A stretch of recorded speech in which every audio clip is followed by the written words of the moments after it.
منتظرين مني بقى ان انا ادعم سي معتمد جبان دوت، واقعد اقول لك الدوري يا زمالك ونقفل على كل حاجه، بس اهم حاجه الدوري. لا، العقليه دي ما تدعمش. انا فاهمه وهرشه. لما انا اكون راجل شقيان وتعبان وبشتغل بال 12 ساعه في اليوم وبال 14 ساعه في اليوم، ويبقى فهم الكروي احسن منه، ادعمه بتاع ايه؟ طالما علمت عليه يبقى خلاص. انا قبل كده معلم على استروبيا دوت، وكنت بقول للاهلاويه والله العظيم بيلعب غلط، وقلت الاهلاويه قبل ماتش الزمالك لو لعب بالطريقه دي هيكسب الزمالك، بالرغم ان كلنا كنا بنقول ايه الزمالك هيكسب، يعني هيكسب. انا قبل ماتش الاهلي والزمالك اول ما شفت التشكيل دوت قمت عامل فيديو قلت ايه ده مش فكر استروبيا، ده حد تاني حاطط له التشكيل وربنا يستر على نادي الزمالك. فانا هارش تفكير مدرب الاهلي وهارش تفكير مدرب الزمالك وعارف الاتنين بيفكروا ازاي.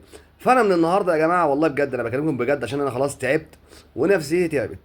انا هتكلم عن الزمالك بطريقتي الخاصه، هتكلم عن الزمالك وعن الاهلي بطريقتي الخاصه. يوم الاربعاء ان شاء الله ياخد الدوري، يا عم ياخد الدوري، مبروك عليه ومبروك علينا وهنفرح.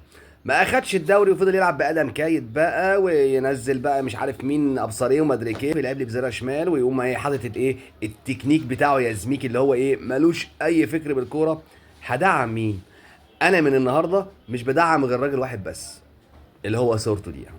خلاص، هو الراجل ده الايه الايقونه بتاعتي في التدريب. ده راجل قلبه جامد، ده راجل قلبه قاعد. هتخش انت كزملكاوي تقوم قايل لي يا عم اجري بقى، ده كان بيتغلب من طوب الارض. اتغلب من مين اصلا؟ هو اتغلب من مين؟ اتغلب من اهل اربعه. انا معاك ان هو اتغلب من اهل اربعه، بس انت كان ليك شخصيه في الملعب. كان الاهلاويه خايفين منك ليه؟ لان انت تلعب هجوم، بس ما كانش عنده لا خط نص ولا كان عنده دفاع ولا كان عنده اي حاجه. النص بتاعه كان مين؟ رؤى ودونجا والسيسي. هاتوا بقى دلوقتي وقول له اختار يا معلم اللي انت عايزه والمجلس يفك ازماته. مش بتاعتي خالص كل اللي احنا فيه ده، كل اللي احنا فيه ده والازمات دي يشيلها مجلس الاداره. انا من النهارده زملكاوي جديد. انا بقالي 9 سنين على السوشيال ميديا. كنت الاول بعمل ايه سنه كده اطلع اعمل لايفات وفيديوهات واقول نفس الكلام، تقوم حاصله انتكاسه لنادي الزمالك وكل الكلام اللي انا بقوله يطلع صح، فاتضايق وازعل واقعد لي بتاع سنه ونص ما اعملش فيديوهات. اجي اقوم قايل لا انا ارجع اعمل فيديوهات تاني ويمكن يسمعوا كلامي والجمهور عقليته تتغير وايه ونشجع الزمالك. اشتغل لي سنه كمان الاقي نفس الدماغ ونفس تفكير الجماهير وهم ما بيتغيروش، فاتعب نفسيا واقوم قايل ايه لا مش هشتغل تاني في السوشيال ميديا بتاعت نادي الزمالك عشان جمهور الزمالك ما بيفهمش كوره. اه ما بيفهمش كوره. اوعى تكلمني وتقول لي ان جمهور الزمالك احسن جمهور بيفهم كوره. لا ده كلام كبير قوي انت مش فاهمه. ده السوشيال ميديا بتصدره لك والاعلام بيصدره لك عشان تبقى انت ايه قاعد كده في الاستاد امبارح الدقيقه 65 و70 والماتش بيضيع منك، جماهير الزمالك قاعده ساكته ليه؟ عشان هم وصلوا لك كده بكل خبث ان انت جمهور الصفوه وان انت الجمهور اللي بيفهم كوره، وانت لا جمهور بتفهم كوره ولا نيله. على فكره مش بقطع فيك، انا بفهمك. انا عايزك تغير تفكيرك في التشجيع. انت بتشجع غلط يا معلم، عامل زي اللي بيتمرن حديد وبيتمرن غلط. فانت بتشجع الزمالك غلط. لا سنظل اوفياء. لا معلش ندعم بعد ما نترقع 3-0. يا عم ندعم مين؟ ندعم مين يا عم؟ قاعدين امبارح للدقيقه 75 والزمالك مدعوك وجمهور الزمالك قاعد بيقزز لب في المدرجات. مش بقول لك اشتمه ولا بقول لك هينه ولا ايه اللي ادبك عليه، لا حمسه، حفزه، العب بقى يا عم، خلي عندك دم، اديله كده كلمتين في ضلوعه فوقه. لكن العب يا زمالك، الله اكبر عليكم والله العظيم. حلال فيكم يا جمهور الزمالك اللي بيحصل فيكم. حد عبيط هيخش يقول لي بس يا لجنه يا اهلاوي يا عم اجري. انا زملكاوي ابا عن جدا عن ستا. انا عيلتي كلها معروفه ان هي عيله زملكاويه. فريح يلا، ريح يلا. لا يخش يقول لي اه ده انت شايلك كده لجنه. يا ريتني لجنه. انا بقول لك اهو، يا ريتني لجنه. كان زماني واخد فلوس حلوه وبصرف على بيتي كويس، مش طالع عيني وعين اللي خلفوني في الشغل 12 ساعه في اليوم و14 ساعه في اليوم وكمان مش عاجبك.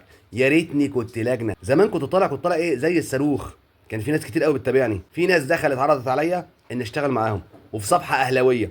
والشاهد على الكلام ده واحد زملكاوي قوي اسمه جمال ناجي، وجمال ناجي ده عندي على الصفحه. ولو انا كذاب يكذبني. ساعتها عرضوا عليا اللي فيه مرتب شهري مبلغ وقدره ما كنتش باخده ساعتها في شغلي، وانا قلت لا انا زملكاوي، هو انا هبيع ضميري ولا ايه؟ لا يا ريتني كنت لجنه. عارف ليه؟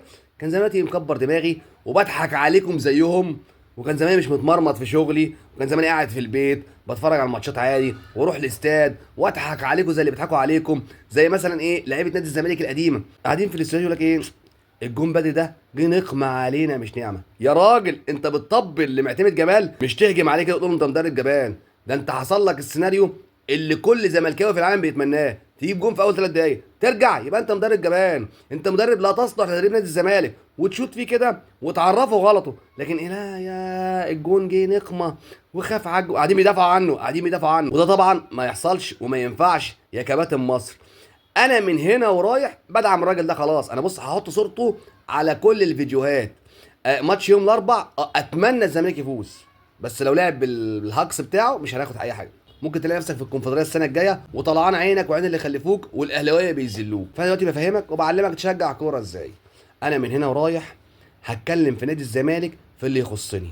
انت لسه نايتي والصفوه وسنظل اوفياء وايه لعب يا زمالك وبتاع والكلام دوت، ما تتفرجش عليا. انا اللي يتفرج عليا يبقى قلبه حديد، بيشجع الزمالك بالطريقه الزملكاويه اللي انا مخترعها. انا مش هرحم حد، انا بس يخلص الماتش يوم الاربع ونشوف ايه اللي هيجرى، وبعد منه هنتكلم. في لعيبه لازم تمشي وتغور في داهيه. ادم كايد ما يلعبش، اديني بحطمك اهو قبل الماتش عشان ما تلعبش. خلاص يابا، لو جيت تلعب قول لهم انا عندي اصابه.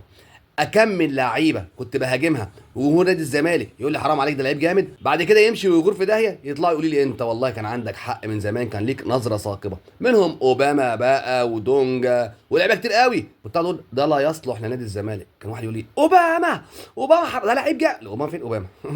اوباما 9 سنين لعيب هجاص بيلعب عندك، ما جابش الا اهم جون في حياته، جون السوبر الافريقي في الترجي. بس افتكر لي بقى جون كان مهم زي جون السوبر الافريقي في الترجي. بلح وراح بيراميدز اهو احتياطي بينزل اخر 3 دقايق لان نزلهم اصلا. فالزملكاوي اللي هيشجع زيي اهلا بيك في قناتي واهلا بيك على صفحتي، وتنورني وتشرفني. هتبقى بقى زملكاوي نايتي وسنظل اوفياء، معلش انا مرارتي ما بتسمحش بالكلام ده. طبعا لو الفيديو عجبك اشترك في القناه، فعل الجرس، تابعني يا زملكاوي جديد.